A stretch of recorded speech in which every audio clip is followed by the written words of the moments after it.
Once upon a time, there was a boy named Max who loved to play and imagine.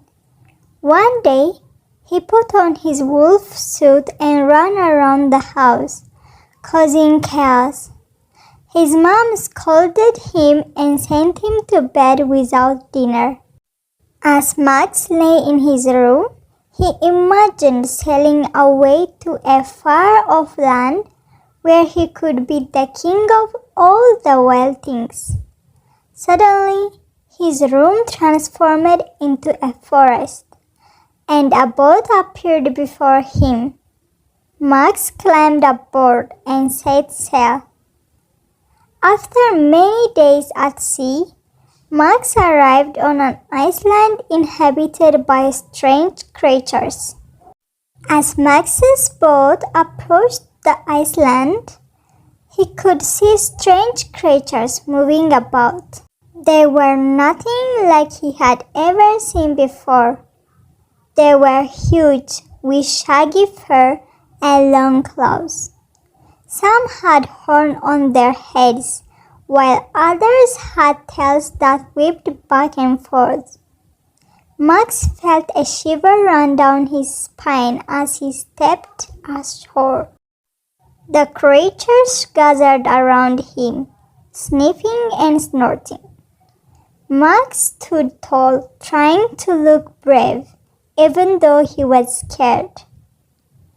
One of the creatures stepped forward, its eyes fixed on Max. It was easily twice his size, with a thick coat of fur that rippled in the breeze. It bared its teeth and growled, and Max felt his heart skip a beat. But then, something strange happened. The creature lowered his head and nuzzled Max's hand. Max tentatively reached out and stroked its fur. The creature closed its eyes and let out a contented sigh. Max realized that these creatures weren't so scary after all. They were just different.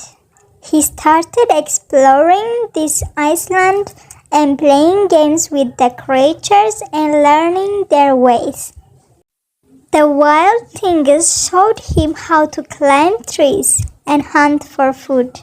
They taught him their songs and dances, and Max led them in new ones of his own.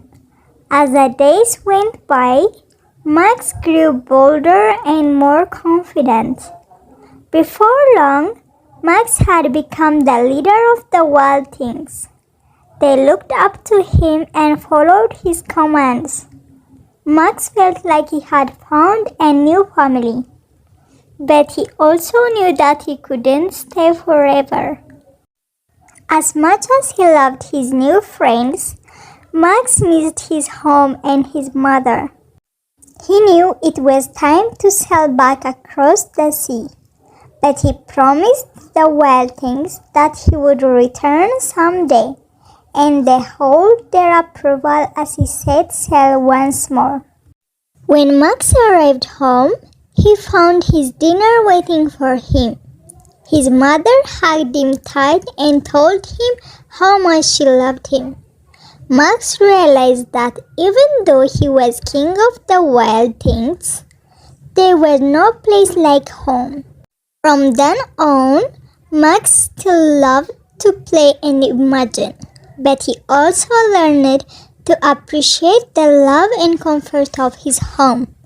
And every night before he went to sleep, he whispered a secret message to the wild things that only they could hear. "I'll always be your king, but I'll always come back home."